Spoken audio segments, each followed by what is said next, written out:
Assalamualaikum warahmatullahi wabarakatuh. Alhamdulillahirabbil alamin. Pada kesempatan ini kelompok kami akan mempresentasikan hasil makalah kami yang berjudul Teori Kepribadian Gordon W. Allport, Keunikan Individu, dan Hans Eysenck, Tipologi Biologis. Sebelumnya, perkenalkan, nama saya Nuzulul Hikmi, NIM 3520065 sebagai moderator dan pemateri ketiga. Kemudian Atta Anamaila, NIM 3520049 sebagai pemateri 1. Selanjutnya Ana Safitri, NIM 3520052 sebagai pemateri kedua. Langsung saja untuk pemateri 1 bisa menjelaskan materinya. Terima kasih. Teori kepribadian menurut Gordon Allport. Kepribadian adalah organisasi dalam sistem psikofisik individu yang menentukan penyesuaiannya yang unik dengan lingkungannya. Suatu fenomena dinamika yang memiliki elemen psikologi dan fisiologi yang berkembang dan berubah, yang memainkan peran aktif dalam berfungsinya individu. Definisi kepribadian sendiri memiliki 3 unsur pokok. Yang pertama, pernyataan organisasi dinamis atau dynamic organization. Yang kedua, istilah psikophysical system. Yang ketiga, istilah determin. Struktur kepribadian, motivasi, dan perkembangan kepribadian menurut Gordon Allport. Yang pertama, struktur kepribadian. Ada sifat atau trait. Yang kedua, trait, habit, and attitude. Yang ketiga, trait dan konsistensi pribadi. Dan yang keempat, proprium atau proprius, yang artinya milik. Kemudian ada motivasi. Dalam motivasi sendiri ada yang pertama, otonomi fungsional. Yang kedua, tingkah laku yang bukan otonomi fungsional. Yang ketiga, prinsip-prinsip otonomi propriet. Yang keempat, hubungan antara otonomi fungsional dengan motivasi masa lalu. Dan yang kelima, ada motivasi sadar dan tak sadar. Kemudian perkembangan kepribadian sendiri ada 2. Yang pertama, perkembangan masa bayi, dan yang kedua, perkembangan masa dewasa. Selanjutnya yaitu teori kepribadian menurut Hans Eysenck. Eysenck berpendapat bahwa dasar umum sifat-sifat kepribadian berasal dari keturunan dalam bentuk tipe dan trait. Namun dia juga berpendapat bahwa semua tingkah laku dipelajari lingkungan. Menurutnya, kepribadian adalah keseluruhan pola tingkah laku aktual maupun potensial dan organisme, sebagaimana ditentukan oleh keturunan dan lingkungan. Pola tingkah laku itu berasal dan dikembangkan melalui interaksi fungsional dari 4 sektor utama yang mengorganisme tingkah laku, yaitu pertama, sektor kognitif atau intelijensi, kedua, sektor kognitif atau karakter, ketiga, sektor afektif atau temperamen, dan yang terakhir, sektor somatik atau constitution.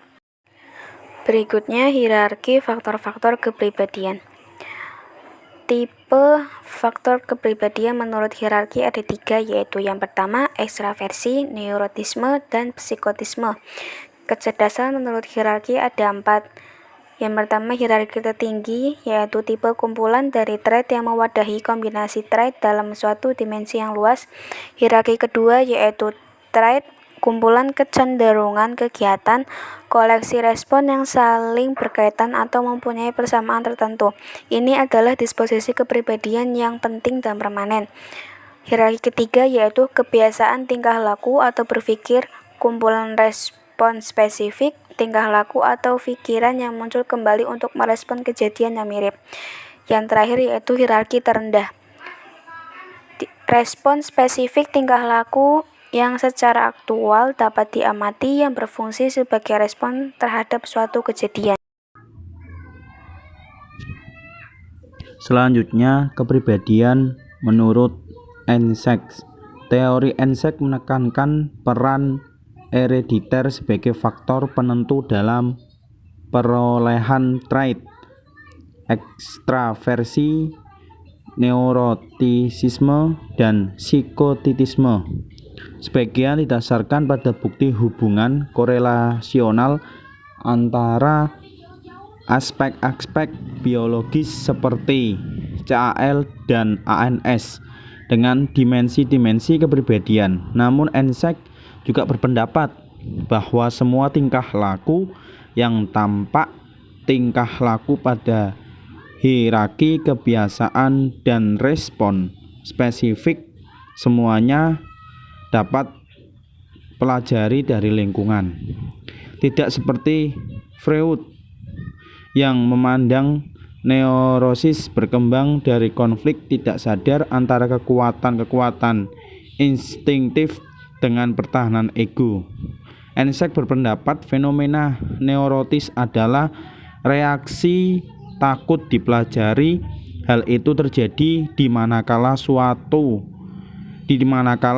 atau dua stimulus netral diikuti dengan perasaan sakit atau nyeri fisik maupun psikologis.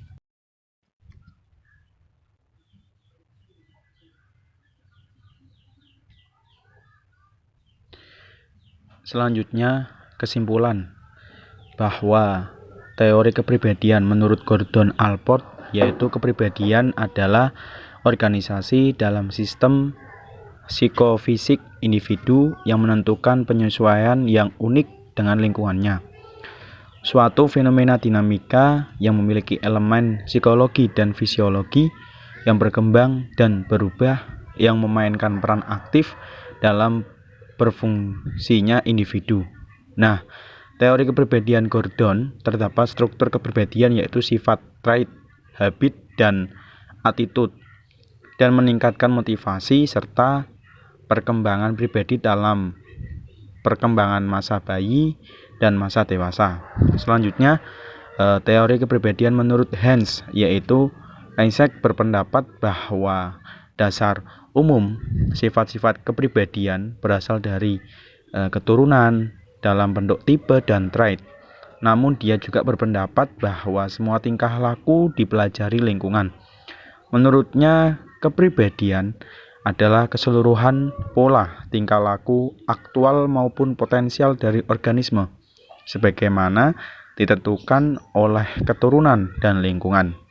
Pola tingkah laku itu berasal dan dikembangkan melalui interaksi fungsional dari 4 sektor utama yang mengkoorganisme tingkah laku: sektor kognitif atau intelijensi, sektor konatif atau karakter, sektor afektif atau temperamen, dan sektor somatik atau konstitusional. Sekian, terima kasih presentasi pada kelompok kami. Terima kasih juga buat pemateri 1, pemateri 2, dan pemateri 3. Kemudian selanjutnya kami akan membuka pertanyaan. Silakan yang mau bertanya bisa bertanya lewat grup WA. Terima kasih, kurang lebihnya mohon maaf. Wallahu muwaffiq ila aqwamit thoriq. Assalamualaikum warahmatullahi wabarakatuh.